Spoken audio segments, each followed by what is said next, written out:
আমরা যে কর্মসূচি পালনের জন্য নেমেছি, আমরা আশা করব এই কর্মসূচির মাধ্যমে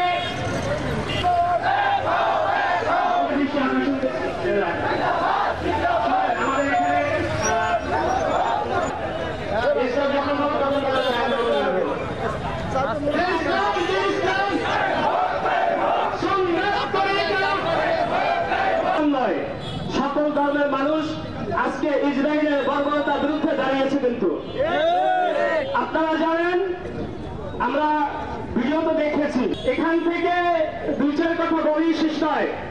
আমরা মহান আল্লাহ দরবারে ফরিয়াদ জানাবো যে মহান আল্লাহ আমাদেরকে শুধু সৃষ্টি করেই ক্ষান্ত রাখেননি, আমাদের জন্য যা যা প্রয়োজন সবকিছু দিয়েছেন। আজকে দেখতেছি ফিলিস্তিন নিষ্পেষিত, তারা আজকে পথদলিত, কিন্তু সংগঠন শুধু পৃথিবীকে লিখ দেব, মুসলমানের পৃথিবীকে লিখ দেবে, এই লিখ দেওয়ার মতো মুসলমান আমরা তৈরি করতে চাই না।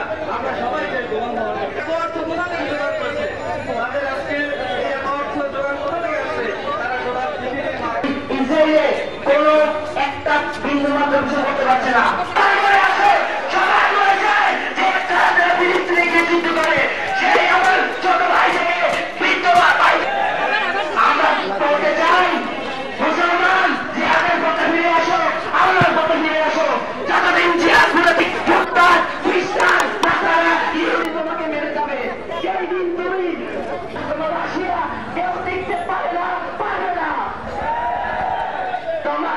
আফগানিস্তানের অবস্থা দেখো, 53 বছর হয়ে গেছে স্বাধীন হয়েছে আফগানিস্তান।